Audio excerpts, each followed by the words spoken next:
ज्या पद्धतीचे वक्तव्य बलात्कारग्रस्त मुलीबद्दल केले जात आहेत ते अत्यंत असंवेदनशील आहे।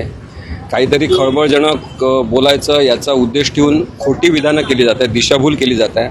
तपासामध्ये खरं तर हा अडथळा आहे, पोलिसांनी अशा लोकांवर कारवाई करायला पाहिजे, परंतु पोलीस त्यांच्या तपासामध्ये व्यस्त असल्यामुळे आम्ही व्हिक्टीमतर्फे आज अर्ज दाखल केलेला आहे आणि अशी विनंती केलेली आहे की जे अशा प्रकारे न्यूसन्स क्रिएटर आहे त्यांच्यावर कारवाई करावी आणि त्यांना समज द्यावी, ऑर्डर एक काढावी की या केसच्या संबंधित जे लोक असतील त्यांनी जे प्रत्यक्ष कोर्टात झालेलं आहे त्याचं वृत्तांकन जरूर करावं। तो अधिकार मीडियाचा आहेच, मीडियाचा तो अधिकार आहे, फ्रीडम ऑफ प्रेस आहे, परंतु जे झालं नाही कोर्टामध्ये ते सांगणारे जे लोक आहेत त्यांना मीडियाने सुद्धा प्रसिद्धी देऊ नये, त्यांनी तशा पद्धतीने काही सांगू नये।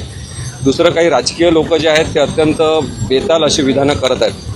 आता खरं बेताल विधानं करणारे राजकारणी कोण आहेत असं आपण म्हटलं तर कदाचित बोटावर मोजण्याएवढेच लोक उरलेले आहेत आणि त्यामुळे सगळेच जण बेताल बोलायला लागले आणि ते सुद्धा बलात्कार झालेल्या मुलीबद्दल जी न्यायासाठी इथे उभी राहिलेली आहे हिमतीने, तिची हिंमत तोडण्यासाठी जे काही वक्तव्य केले जातात ते सुद्धा चुकीचे आहे। जे राजकीय नेते आहेत किंवा इतर कोणी लोक आहेत ते केवळ सामान्य माणसं आहेत, निर्णय हा न्यायालयामध्ये होणार आहे, त्यामुळे त्या मुलीच्या सोबत उभं राहणं हे आवश्यक आहे व्हिक्टीम म्हणून आणि तिला कोणत्याही प्रकारचा त्रास होऊ नये याची काळजी घेतली पाहिजे। कारण की जे वक्तव्य केले गेले त्यामुळे त्या मुलीने आम्हाला सांगितलं, वसंतराव मोरेंना मला, की मला आत्महत्या करावं वाटते, इथपर्यंत मला वाईट वाटत आहे। ती सुशिक्षित मुलगी आहे जिने आपल्यावर झालेला अत्याचार सांगण्याचा प्रयत्न केलेला आहे, तिच्या बाजूने न उभं राहता अशा असंवेदनशील पद्धतीने जे वक्तव्य करतात त्यांच्यावर मनाई हुकूम मागण्याचा आम्ही प्रयत्न केला आणि कोर्टाने उद्या 11 वाजता सुनावणी ठेवलेली। सर, मेहरबान कोर्टापुढे ज्यावेळेस ही सगळी सुनावणी झाली, संशयित आरोपीला अटक केली, तेव्हा